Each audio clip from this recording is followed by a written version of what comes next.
नमस्कार, खेड टाइमच्या राजकीय फराळात आपलं स्वागत। आज दिवसभरात कुणी अर्ज भरले, मराठा समाजाचा उमेदवार कोण, याशिवाय अतुल देशमुखांनी काय भूमिका घेतली, तसेच महाविकास आघाडीच्या व्यासपीठावर कुणाची गैरहजेरी, कुणी मारली दांडी, ह्या सगळ्या गोष्टींवर आपण आज प्रकाश टाकणार आहोत।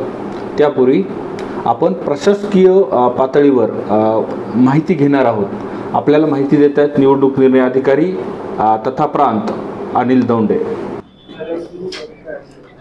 197 खेड आळंदी विधानसभा मतदारसंघामध्ये दिनांक 22 ऑक्टोबर ते 29 ऑक्टोबर या नामनिर्देशन पत्र भरण्याच्या कालावधीमध्ये एकूण 23 उमेदवारांनी एकूण 34 नामनिर्देशन पत्र दाखल केलेले आहेत। त्यामध्ये प्रामुख्याने पक्षांचे एबी फॉर्म प्राप्त झालेल्या उमेदवारांमध्ये अक्षय जाधव महाराष्ट्र स्वराज्य पार्टी, दिलीप मोहिते राष्ट्रवादी काँग्रेस पार्टी, बाबाजी काळे शिवसेना उद्धव बाळासाहेब ठाकरे, अनिकेत गोरे बसपा, रवींद्र रंधवे वंचित बहुजन आघाडी या पक्षांचे एबी फॉर्म उमेदवारांनी दाखल केलेले आहेत। कोणत्या पक्षाला कोणत्या अपक्षांनी कोणत्या चिन्हाला प्रायोरिटी जास्त दिलेली आहे? ज्या उमेदवारांनी अपक्ष म्हणून फॉर्म भरलेले आहेत त्याच्यामध्ये जास्तीत जास्त चिन्हांची मागणी तुतारी, ग्रामोफोन, शिट्टी, गॅस सिलेंडर या चिन्हांची मागणी केलेली आहे।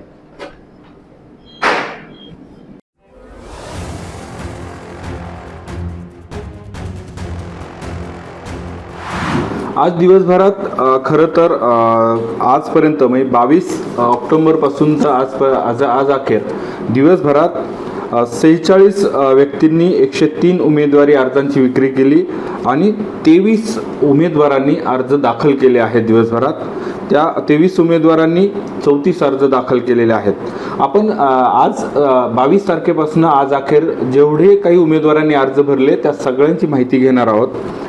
22 तारखेला अमर बोराडे, मयूर दिलीप होले, अरविंद बाळासाहेब पाननंद या 3 व्यक्तींनी अपक्ष उमेदवारी अर्ज दाखल केले। त्यानंतर 23 ऑक्टोबर रोजी भूदेव शिंदे, अनिकेत गोरे यांनी अपक्ष म्हणून अर्ज दाखल केला। 24 तारखेला निळोबा चांगदेव गायकवाड यांचा एकमेव अर्ज आला। त्यानंतर 25 तारखेला अक्षय ज्ञानेश्वर जाधव यांनी अपक्ष अर्ज दाखल केला। 28 ऑक्टोबर रोजी प्रकाश जिजाबा काळे यांनी अपक्ष म्हणून उमेदवारी अर्ज दाखल केला। त्यानंतर दिलीप दत्तात्रय मोहिते यांनी राष्ट्रवादी काँग्रेस कडून उमेदवारी अर्ज दाखल केला। अपक्ष म्हणून किसन सखाराम गोपाळे, याशिवाय अमोल बाजीराव दौंडकर यांनी अपक्ष आणि भारतीय राष्ट्रीय काँग्रेसकडून उमेदवारी अर्ज दाखल केला। याशिवाय साहेबराव नारायण जाधव यांनी अपक्ष, सागर बनसोडे, भूदेव शिंदे यांनी अपक्ष दाखल केला। या दोघांनी बहुजन समाज पार्टीकडून अनिकेत मुरलीधर गोरे यांनी अर्ज दाखल केला। आज दिवसभरातल्या मुद्द्याकडे आपण येऊया। खरं आज दिवसभरात महत्त्वाच्या व्यक्तींनी अर्ज दाखल झाले। यामध्ये अंकुश राक्षे यांनी अपक्ष 2 उमेदवारी अर्ज दाखल केलेत। कारण अपक्ष अर्ज दाखल करण्यामागे खरं तर अंकुश राक्षे हे पंचायत समितीचे माजी सभापती आहेत। त्यांनी मराठा क्रांती मोर्चाचे समन्वयक आणि धुरंधार आंदोलन केले, त्यामुळे त्यांनी उमेदवारी अर्ज दाखल केला। याशिवाय उद्धव बाळासाहेब ठाकरे शिवसेना उद्धव बाळासाहेब ठाकरे गटाकडून बाबाजी रामचंद्र काळे यांनी अर्ज दाखल केला। महाराष्ट्र स्वराज्य पक्ष या पक्षाकडून अक्षय ज्ञानेश्वर जाधव यांनी उमेदवारी अर्ज दाखल केला। अपक्ष म्हणून सुरेखा दिलीप मोहिते यांनी अर्ज दाखल केला। याशिवाय मराठा क्रांती मोर्चाचे ज्यांनी लोकसभेलाही निवडणूक लढवली असे मनोहर महादू वाडेकर यांनी अपक्ष उमेदवारी अर्ज दाखल केला आहे। विशेष म्हणजे शिवसेना उद्धव बाळासाहेब ठाकरे गटाकडून उमेदवारी अर्ज दाखल केला आहे। अमोल पवारांनी दाखल केला आहे अर्ज। प्रत्यक्षात उद्धव ठाकरे गटाकडून बाबाजी काळे यांना अर्ज दाखल केला, त्यामुळे अमोल पवार यांचा अर्ज उद्या छाननीत बाथ गृहीत धरला जाईल। याशिवाय महत्त्वाचा ज्या उमेदवारी अर्जाकडे सर्वांचं लक्ष लागलं आहे तो अर्ज म्हणजे अतुल महादेव देशमुख यांनी आज उमेदवारी अर्ज अपक्ष आणि राष्ट्रवादी काँग्रेस पार्टी शरदचंद्र पवार गटाकडून असा 2 अर्ज दाखल केले आहेत। याशिवाय वंचित बहुजन आघाडीकडून रवींद्र राहुल रंधवे यांनी, हे आळंदीचे आहेत, त्यांनी दाखल केला अर्ज. अपक्ष सुनील विठ्ठल पवार हे कनेरसरचे आहेत, यांनी अपक्ष म्हणून अर्ज दाखल केला आहे. विशेष ह्या अर्ज दाखल करण्यामध्ये आणखीन एक ट्विस्ट तुम्हाला सांगायचा महत्त्वाचं म्हणजे शरदचंद्र पवार पक्षाकडून सुधीर विठ्ठल मुंगसे हे इच्छुक होते, यांनी अपक्ष म्हणूनही एक अर्ज दाखल केला. याशिवाय राष्ट्रवादी काँग्रेस पार्टी शरदचंद्र पवार गटाकडून एक आणि शिवसेना उद्धव बाळासाहेब ठाकरे गटाकडून एक असे त्यांनी अपक्ष, राष्ट्रवादी काँग्रेस आणि शिवसेना असे 3 उमेदवारी अर्ज दाखल केलेले आहेत. अमित गडदे यांनी वंचित बहुजन आघाडी आणि अपक्ष असे 2 अर्ज दाखल केलेले आहेत.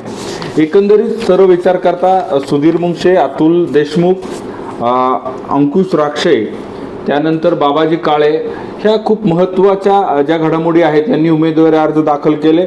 आणि एकंदरीत आज दिवसभरात अर्जांचा खूप मोठ्या प्रमाणात लोकांनी विचार करून ते अर्ज दाखल केले.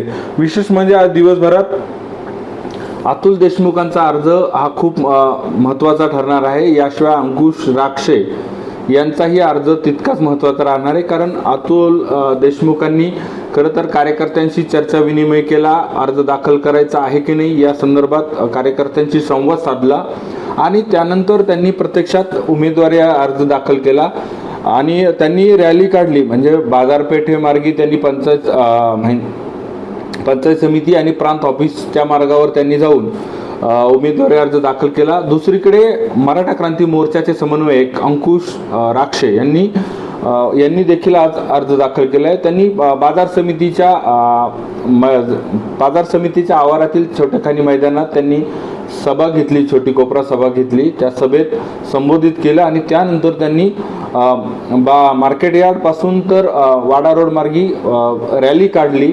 या रॅलीमध्ये खरं तर अंकुश राक्षेंना त्यांच्या समर्थकांनी किंवा मराठा क्रांती मोर्चातील आंदोलकांनी, मराठा समाजाच्या कार्यकर्त्यांनी त्यांना खांद्यावर बसून त्यांना खरं तर त्या रॅलीत त्यांना सन्मान दिला.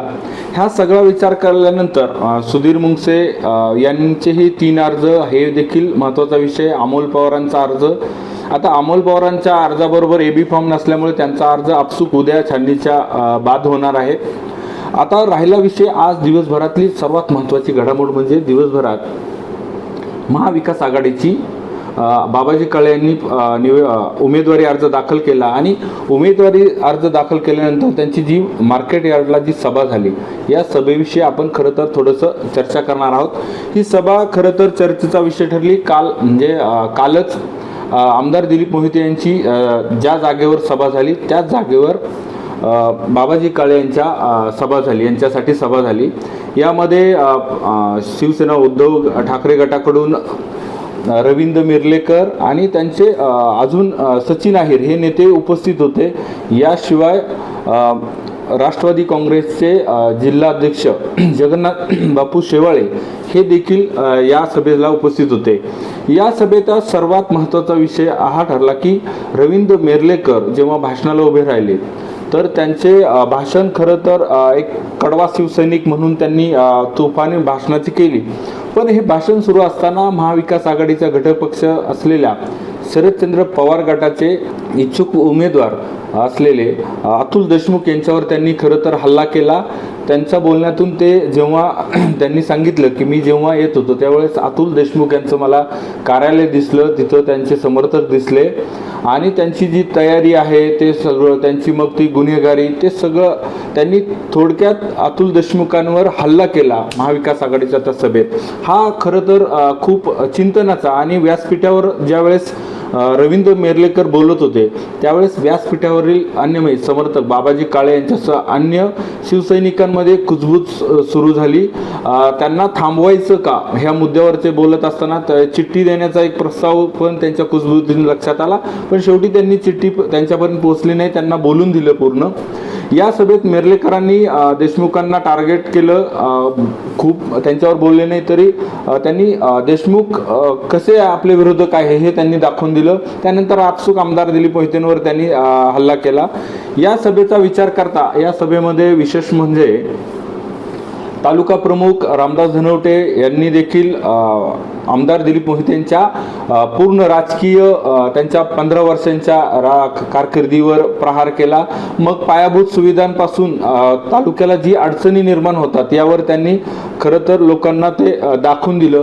पूर्ण खचाखच म्हणजे भगवी मशाल ते दाखवण्याचा त्यांचा प्रयत्न होता. याशिवाय विशेष म्हणजे या व्यासपीठावर काँग्रेसचे तालुका अध्यक्ष विजय डोळस आणि त्यांचे समर्थक कुणीही दिसलं नाही. ही खरं तर प्रकर्षाने जाणवलेली गोष्ट होती. विशेष म्हणजे महाविकास आघाडीचे घटक पक्ष असलेल्या आणि शिवसेना राष्ट्रवादी काँग्रेस शरदचंद्र पवारकडून इच्छुक असलेले रामदास ठाकूर, लक्ष्मण टोपे, त्यानंतर अतुल देशमुख, सुधीर मुंगसे ही प्रबळ इच्छुक हे व्यासपीठावर दिसले नाहीत. बाबा राक्षांची पण अनुपस्थिती दिसून आली. प्रकर्षाने जाणवल्यापैकी अजून एक मुद्दा, खरं तर अतुल देशमुखांनी 2 दिवसांपूर्वी त्यांच्या ज्या कार्यकर्त्यांची बैठक बोलवली त्या बैठकीमध्ये त्यांनी जावई आणि सासऱ्याचं हिंट दिली होती. पुन्हा ह्या आजच्या सभेवर म्हणजे जगन्नाथ बापू ज्यावेळेस व्यासपीठावर बोलायला सुरुवात केली त्यावेळेस ते म्हटले राष्ट्रवादीच्या जावयाला आपण निवडून देणार आहोत. म्हणजे पुन्हा सासरा आणि जावयाची पूर्ण इथं जुगलबंदी दिसून आली, प्रकर्षाने जाणवली. यावेळेस अमोल पवार खरं तर सभेला सुरुवातीपासून नव्हते. त्यांची नाराजी प्रकर्षाने जाणवत होती आणि त्यांना सभा सुरू असताना सभा मध्यस्थानी आल्यावर त्यांना तालुका प्रमुख रामदास धनवटे त्यांना घेऊन आले. ते घेऊन येत असताना सचिन अहिर यांचं भाषण सुरू होतं. त्यावेळेस त्यांनी म्हणजे सचिन अहिरांनी भाषण थांबवून बाबा अमोल पवारही येत आहेत म्हणजे अमोल पवार नाराज नाही आहेत हे त्यांनी दाखवण्याचा त्यांचा प्रयत्न होता. परंतु अमोल पवारांनी भाषण सगळ्यांनी बोला असा त्यांचा आग्रह होता, पण ते त्यांची नाराजी खरं तर दिसून येत होती. आता ते नंतर त्यांना आभाराची जबाबदारी जरी सोपवली असली तरी त्यांच्या चेहऱ्यावर नाराजी टाळता येत नव्हती हे त्यांच्यातून दिसून आलं. या सभेचा आणखीन एक महत्त्वाचा धागा म्हटलं तर या सभेवर शिंदे गटाच्या माजी पंचायत समितीच्या माजी उपसभापती ज्योती आरगडे ह्या देखील या व्यासपीठावर दिसल्या. त्या दिसल्या. याशिवाय शिंदे गटाचे म्हणजे जे सभापती झालेत सर्वपक्षीयांचे जे सभापती आहेत बाजार समितीचे विजय शिंदे यांचीही उपस्थिती या व्यासपीठावर दिसली आणि त्यांच्या भाषणातून त्यांनी स्पष्टपणे सांगितलं मी सर्वपक्षीयांनी मला सभापती केलं त्यामुळे मी सर्वपक्षीयांसोबतच आहे आणि बाबाजी काळे हे महाआघाडीचे उमेदवार नसून ते सर्व पक्षांचे उमेदवार आहेत त्यामुळे मी सर्व पक्षांसोबत मी आणि माझे 10 संचालक बाजार समितीचे हे त्यांच्यासोबत असतील हे त्यांनी जाणून दिलं. खरं याविषयी अजून एक म्हणजे या सभेनंतर अजून एक पॉईंट दिसून आला की आता शिंदे गट खेड तालुक्यात शिंदे गटाचा म्हणजे जिल्हा प्रमुख भगवान पोखरकर यांचा अपवाद वगळता जिल्हा समन्वयक अक्षय जाधव हे तर महाराष्ट्र स्वराज्य पक्षात त्यांनी प्रवेश केला. याशिवाय आता ज्योती आरगडे ह्याही महाविकास आघाडीच्या म्हणजे उद्धव बाळासाहेब ठाकरे गटाच्या व्यासपीठावर त्याही दिसल्या आणि सभापती विजय शिंदे हे पण दिसले. मग एकंदरीत असा विचार होतो की मग शिंदे गट फक्त जिल्हाध्यक्षांपुरताच मर्यादित आहे का हा देखील मुद्दा या निमित्ताने उपस्थित होतो आहे. सभेच्या स्थळावर असल्यावर एक गोष्ट अजून नोटीस मला करता आली विशेष म्हणजे जेव्हा सभा म्हणजे सचिन अहिर यांचं भाषण सुरू होतं आणि अमोल पवार आणि तालुका प्रमुख रामदास धनवटे यांची एंट्री झाली. ही एंट्री खरं तर खरेदी विक्री संघाच्या बाजूनं झाली. ते दोघं त्या बाजूनं आले व्यासपीठावर चढले. त्याच्या काही वेळानंतर नाना टाकळकरांची त्याच दिशेनं एंट्री झाली. म्हणजे नाना टाकळकर आणि तालुका प्रमुख धनवटे यांनी अमोल पवारांची मनधरणी करण्यात यशस्वी झाले असं देखील म्हणता येईल. कारण याशिवाय जेव्हा नाना टाकळकर व्यासपीठावर बसलेले होते त्यावेळेस अमोल पवार आणि रामदास धनवटे आले त्यावेळेस अमोल पवारांसाठी नाना टाकळकर उठले आणि त्यांना जागा देत होते. हे चित्र खरं तर खूप असं वेगळं जाणवत होतं आणि राजकीय दृष्टीने हे पाहिलं तर नाना टाकळकरांचा जावयासाठीचा हा खटाटोप असावा असाही खरं तर सूर दिसून आला आणि अमोल पवारांना त्यांनी बसायला सांगितलं. पण एवढं नाही, अमोल पवार यांनी नाना टाकळकरांना थोडीशी जागा त्या सोफ्यावर ॲडजस्ट केली. हे सगळं बघता जावयासाठीचा पुन्हा मुद्दा उपस्थित होतो की नाना टाकळकरांचा जावयासाठीचा खटाटोपही इथं प्रकर्षाने दिसून आला. याशिवाय जिल्हा प्रमुख राष्ट्रवादीच्या शरदचंद्र पवार गटाचे जिल्हा अध्यक्षांकडूनही राष्ट्रवादीचा जावाला निवडून आणण्याबाबतही संकल्पना दिसून आली. हे सगळं बघता मराठा क्रांती मोर्चाचे समन्वयक अंकुश राक्षांची रॅली, अतुल देशमुख मैदानात येत म्हणजे त्यांची रॅली पण आपण प्रकर्षाने दिसून आली. हे सगळं बघता विशेष नोटीस करण्यासारखी बाब म्हणजे खेड तालुक्याची आगामी 20 नोव्हेंबर रोजी होणारं मतदान ही लढत एकाच एक होणार नाही हे आजच्या एकंदरीत वातावरणावरून तरी दिसून आलं. ही लढत एकाच एक नाही. याशिवाय अतुल देशमुख मैदानात उतरणार हे जवळपास निश्चित आहे, कारण त्यांनी आळंदीत जाऊन माऊलींचं दर्शन घेऊन त्यांनी खरं तर एका अर्थानं प्रचाराचा नारळ फोडल्याचं त्यांच्या एकंदरीत बोलण्यावरनं तरी स्पष्ट दिसत आहे. विशेष म्हणजे अजून एक अधोरेखित बाब म्हणजे या वेळेला म्हणजे सातकर गट हा बाबाजी काळेंना पाठिंबा दर्शवतोय, कारण सातकर गटाचे प्रमुख समजले जाणारे नाना टाकळकर, त्यानंतर हिरामन सातकर हे बाबाजी काळेंच्या पाठीशी खंबीरपणे उभे आहेत. म्हणजे सातकर गट आपसूकपणे महाविकास आघाडी आणि बाबाजी काळेंच्या पाठीशी दिसून येतो. आता साधारण विषय मेहुण्यांचे पाहुणे हे जसं समीकरण आपण ऐकतो तसंच व्यासपीठावर दिसलं आणि मेहुणे म्हणजे नाना टाकळकर आणि हिरामन सातकर हे मेहुणे आणि नाना टाकळकरांचे पाहुणे मेहुणे आणि पाहुणे असं समीकरण खरं तर दिसून येण्यात आहे. इथं अजून एक आपल्याला नोटीस करता अजून एक मुद्दा प्रकर्षाने जाणवेल, कारण या सगळ्या तिकीट वाटपाच्या घडामोडीमध्ये अमोल कोल्हे यांचा खरं तर प्रायोरिटीनं अतुल देशमुखांना पाठिंबा होता. एवढंच नाही तर देशमुखांच्या भाषणामध्ये 2 दिवसापूर्वी झालेल्या भाषणात त्यांनी स्पष्टपणे सांगितलं शरद पवार आणि त्यानंतर जयंत पाटील, सुप्रियाताई सुळे आणि अमोल कोल्हे यांच्या सर्वांचा पसंती अतुल देशमुखांना असल्या त्यांनी स्वतः सांगितलं. ह्या सगळा कल बघता साधारणपणे मतदारसंघामध्ये माळी समाजाचा मोठा वर्ग आहे. भविष्यात आता जर अतुल देशमुखांना आतून पाठिंबा समजा अमोल कोल्हेंनी जर इनडायरेक्टली पाठिंबा दिला आणि त्यांच्या माळी समाजानं एका अर्थानं अतुल देशमुखांच्या पाठीशी उभं राहू शकतो, हे पण गणित बसू शकतं. खेड तालुक्याची 2024ची विधानसभा निवडणूक आपसूकपणे एकाच एक होणार नाही हे जवळपास निश्चित झालं आहे, कारण देशमुख मैदानात उतरण्याचे चान्सेस सर्वाधिक आहेत. त्यांची जी रणनीती आहे, त्यांच्या कार्यकर्त्यांशी जे संवाद झाला आणि त्यांनी जे माऊलींच्या चरणी जाऊन नतमस्तक होऊन प्रचाराचा एका अर्थाने नारळ फोडल्याचंही दिसून येतं.